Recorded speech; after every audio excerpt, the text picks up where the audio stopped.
for FirstAscent, we have a platform that's guide-built, guide-trusted, and we brought in mountain guides, ski guides from the beginning to help design and test our gear.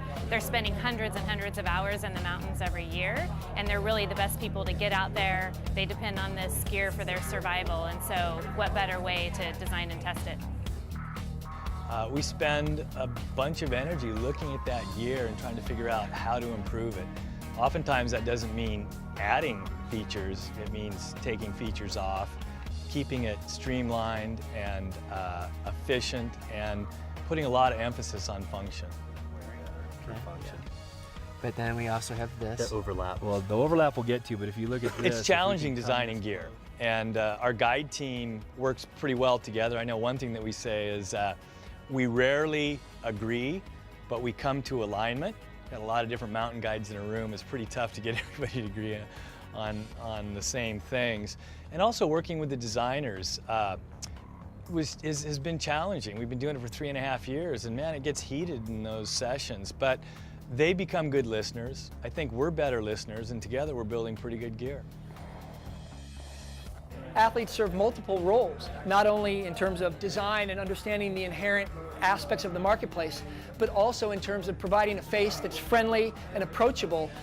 Certainly in this day of social media marketing, having that connection with athlete and end user makes more and more sense. Mountain bike. I met the guys at Teva years ago. I've been going to the Teva Mountain Games for close to 10 years now. And they came out with a shoe a couple years ago called the B1. Inadvertently, it was a pretty good bike shoe. You know, they didn't design it for that, but it worked pretty well. I said, you know, hey, you built a pretty good shoe without trying. You know, if you tried, you could probably do a really good one. And after a year design process, we're here, and it's probably the best mountain bike shoe I've ever ridden. It's crazy. I've sat around tables with 10 employees, you know, people from the factories, shoe designers, marketing people, and they sit there and they listen to the input that I give them, and they've trusted me this far. And to have my colleagues say, you know, this is the best shoe I've ever tried, or I would buy it, that's some pretty cool validation. We have an athlete advisory board that's become a really key component in our product development and sales process. And so those athletes are being seeded fabrics that may hit the market 2, 3, 4, 5 years in the future. And we can provide samples to them, they test them, they give us feedback, they love them, they hate them, they beat them up, they have issues. And then our product development process can continue to tweak, hone, and improve so that when products come to sales, they're very confident in the performance of those products.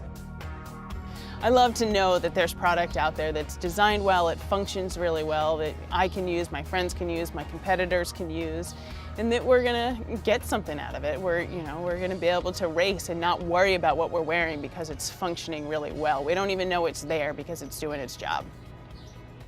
With any of these athletes, they spend thousands of hours with these products and have intimate knowledge of them.